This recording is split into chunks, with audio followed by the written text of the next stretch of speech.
Hi everyone, welcome to In His Love. My name is Pedita. How are you doing?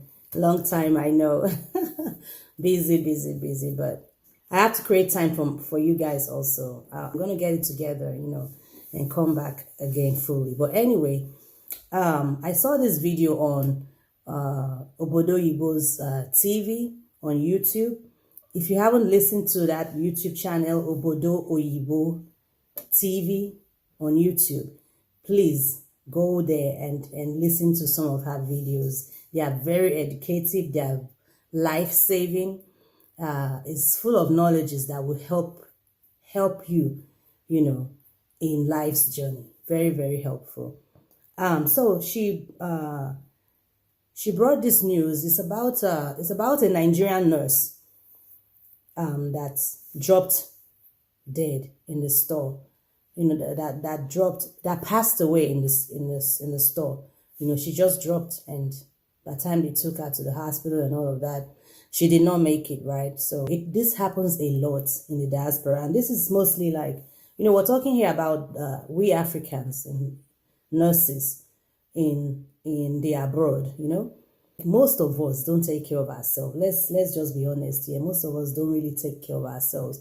We know how we work all these extra shifts to make more money. We're trying to help everybody back home. We know the drill, and nobody's saying you shouldn't do all that, but we have to take care of ourselves while we are doing all that. Not neglect ourselves. So anyway, I'm going to let you guys listen to a doctor that knows this nurse that just recently passed away. Worked with her, for a while. She knows her really well, and she has something to say to those of us that are nurses in the diaspora, Africans, Nigerians, other African countries, just those of us that are in the health field. And it's not just nurses, the health field, period. How we should take care of ourselves, how it's like vital. And so I'm going to let us listen to the lady, and then don't forget to subscribe to this channel, and leave your comments, like the video, share, please share this video out there, share it to your families, people that you know around you in other states. Someone, a Nigerian health worker that person works around the clock non-stop. Share it to that person. You never know. That one person that you've been telling to slow down and they are not listening. Maybe if they hear this video, something will click in their head to take their own life seriously. So without wasting time, let's go ahead and listen to the lady. And thank you for watching, and I'll see you on my next video. Bye. Hello, my name is Dr. Omarine. I'm an ER physician in Texas. And I'm here to encourage those of us who work in the medical field to take better care of ourselves. So if you work in the medical field, or you know someone who works in the medical field, this message is for them. Especially those of us who do shift work. So this applies to those who work in nursing homes, rehab facilities, you may even be working in somebody's home or in the hospital. This is a story that happened 2 days ago. So it just happened last week. I am going to tell you the story, and then I'm going to give you just a few suggestions on how you can take the lessons from this story and apply them to your life. Because my goal here is just to encourage all of us to take better care of ourselves. We give a lot to the medical field, so let us not take care of others and not take care of ourselves. So I'm going to call this lady Jane. Jane is a lady who is in her early 50s, and I've worked with her at the hospital for a few months. She has been in the hospital for I mean, in the medical field, been a nurse for over 30 years. The hospital that we work in, the emergency room is very busy, and the patients are quite sick. They have a lot of medical problems. It is not uncommon to have a night where you have so many sick patients that you don't even have a time to sit down and eat anything. It is not uncommon to have patients who code, which means that they lose their pulse and have to be on life support or have to be emergently flown out to other bigger centers or have to be admitted in the ICU. So this is quite a busy hospital. I worked with Jane on Thursday night. So our shift starts at 7 p.m., ends at 7 a.m. in the morning. So I worked with her Thursday night, Friday night, and then on Saturday night I came in and the first thing I asked was, where is Jane? Because Jane is the charge nurse, which means she's in charge of all the other nurses. And they said, well, Jane called in, they've called her, they've texted her, they didn't reach her. Come to find out, 2 hours later, her son calls us and says, Jane, she had gone shopping with someone and they were in the store. She fainted and they called the ambulance. They tried to resuscitate her. They even flew her to a different hospital. They didn't get her back. So Jane was a very hardworking nurse. She used to work, her standard was to work 6 days a week and have 1 day off. And a lot of times in this hospital, because the patients are so sick, they used to have shortage of nurses. So they would ask her to do extra shifts. And so it wasn't uncommon for Jane to work. In addition to the 6 days a week that she always does, she will work sometimes 10 days in a row, be off for 1 day, 12 days in a row, and be off for 1 day. And we will always talk with her. We started talking to her and saying, hey, Jane, please slow down. But she had a project that she was trying to save money for in November. So she said, you know what? She used to tell us, don't worry. I am working hard because I have this project in November.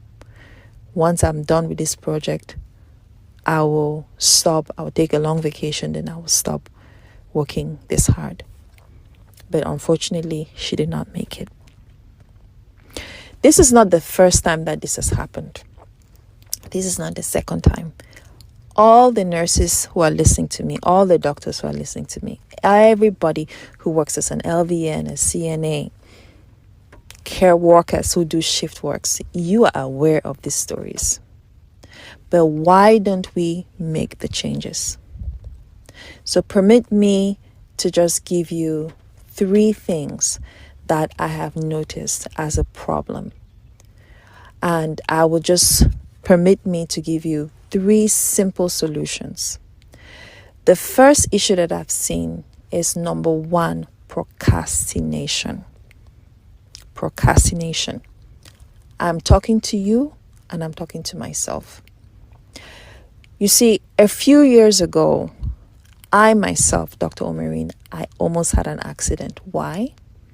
I was working a lot and I almost fell asleep at the wheel. When that happened to me, I woke up and I started implementing changes in my life. I started going to see my doctor. I started getting my routine checks. I started exercising. I started drinking water. I stopped procrastinating. The reason why we procrastinate is because we are busy. We are mothers, we are fathers, we have so many things pulling us from so many areas. But if you do not have a body that works for you, if you don't have a strong, healthy body, then, and you continue to break down that body, then it's just a matter of time for that body to stop working for you. So, the solution I want to propose to you today is, if you are listening to this information and you know you need to take better care of yourself, maybe you need to see your doctor, maybe you need to get a mammogram, maybe you need to drink more water, maybe you need to exercise, pause the program and go and do something small. Do it today and do it now. If you know you need to drink more water, pause this program. Go and drink a glass of water. If you know you need to exercise, pause the program and do 3 jumps. You have exercise. A walking place. Don't hurt your knees. Walking place for 1 minute. Problem number 1 is procrastination, and the solution is do it today. Do it now. Problem number 2 is this. We do not prioritize our health. Why don't we prioritize our health? Because we feel fine. We feel fine. Jane has been a nurse for over 30 years. So, of course, she is aware of the signs of, something wrong in her body. So, why didn't she seek help? That's because there are a lot of silent. You may have something brewing underneath. There are a lot of people who come into the emergency room with very, very high blood sugars, very, very high blood pressures, and they did not even know that they had hypertension. They did not know. So start prioritizing your health. I started prioritizing my health for the sake of my kids. So the problem number 2, I said problem number 1 was procrastination, and the solution was do it now. Problem number 2 is not prioritizing our health. And the solution is do it for someone else. We tend to prioritize others more than ourselves. When I had my almost car accident, I thought about my 3 small kids and I changed immediately. So if you're not going to make these changes today for yourself, think about your children. Think about what their life or whoever it is that depends on you, or your potential life in the future. I know not everybody has kids, but think about how your life will change if something really bad were to happen to you. This lady, her son now doesn't have a mother, and this project that she was trying to do in November, I mean, I don't know what's going to happen to the project, but was it really worth it? Was it really worth it? And the third problem that I've noticed is this: we do not personalize it.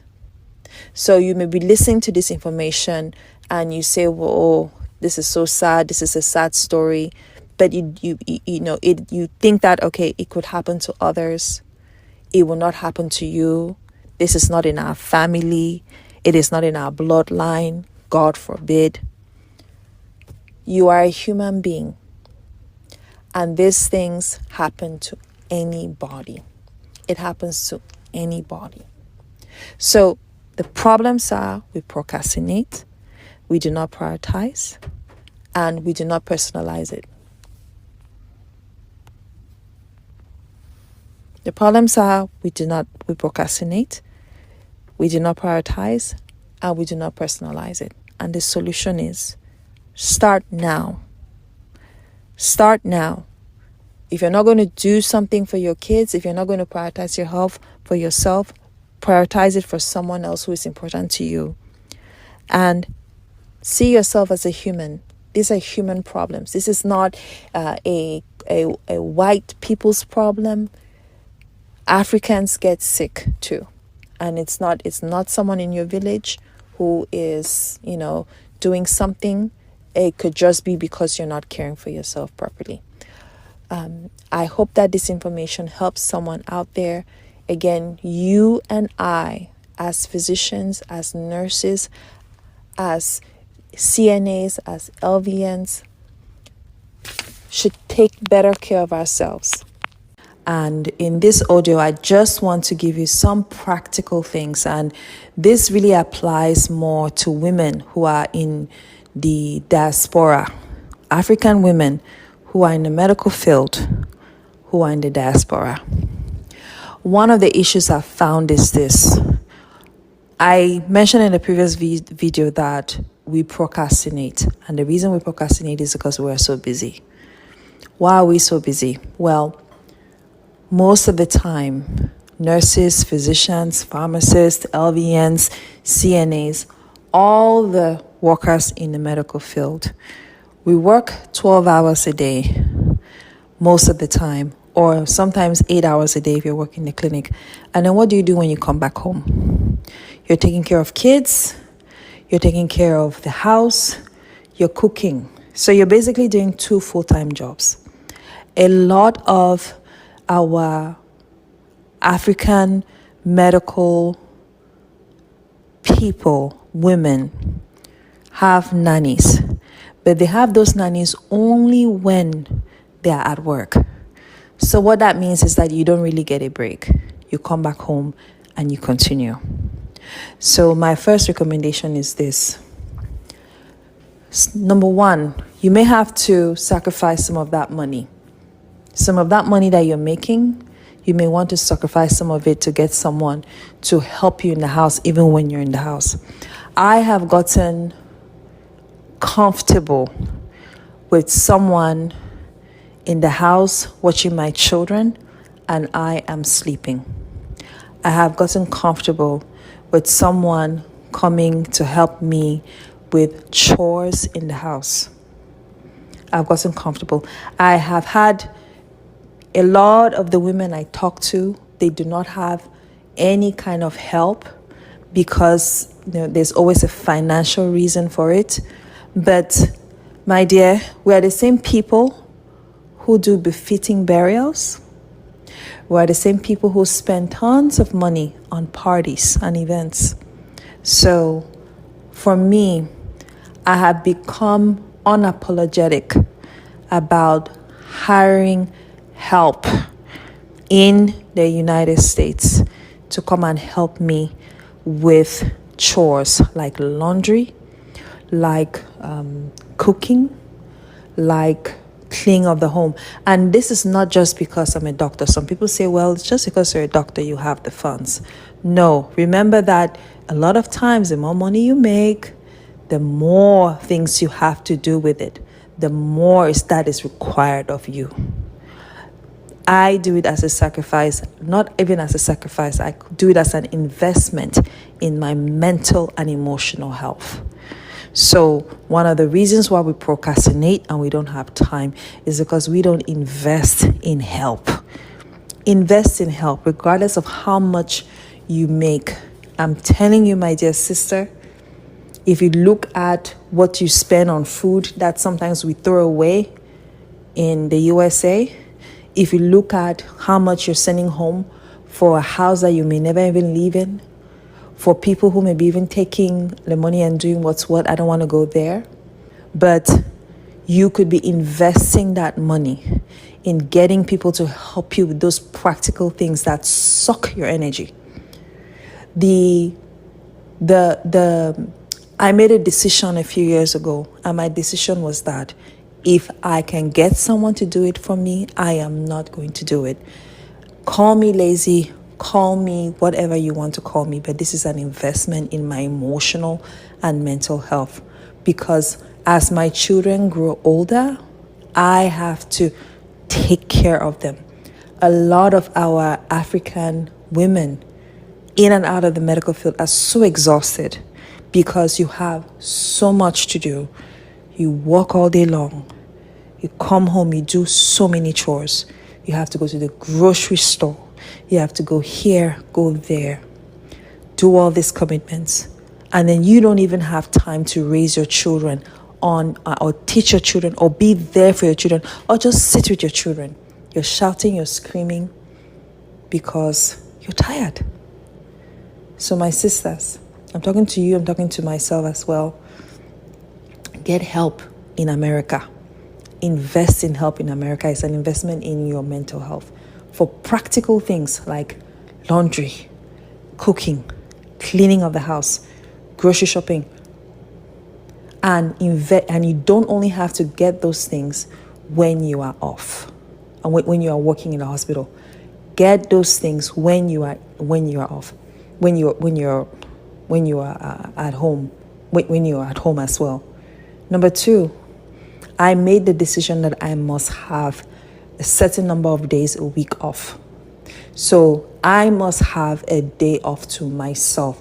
No housework, nothing else. No housework, no kids, no catching up with anything. Because what tends to happen is this. We work Monday through Friday. Saturday, we spend the whole morning cooking, cleaning. Then we go to meetings and parties and events in the evening. And then on Sundays, we go to church. And then after church, we do this and do this and do, and do so many things. When do you care for yourself? When do you care for yourself? I've seen a lot of women who the only time they really even look put together is when they're going to church or they're at or they're going to an event, because you're basically working 7 days a week. You're working all day at work, you're working all day at home, and then you're keeping up with social events. So one practical thing you can do is make sure you have 1 day off for yourself, nobody else. So the first suggestion was get help, invest in help, no matter what your paycheck says. Number 2, have a day off to yourself. And then number three is something that I learned from a businessman. A businessman said this at a seminar that I went to, and it really changed my life. He said, stop making goals, have standards.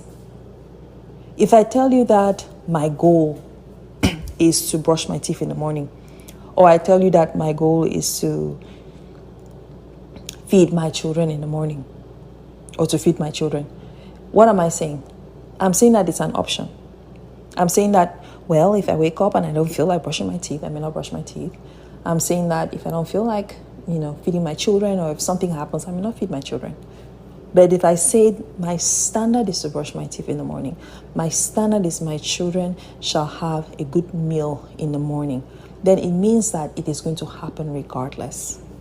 And again, I'm talking to those who are in the diaspora. So make taking care of yourself a standard, not a goal. Because standards don't change. Goals can change based on how you feel. I hope this helps somebody. Thank you so much for listening.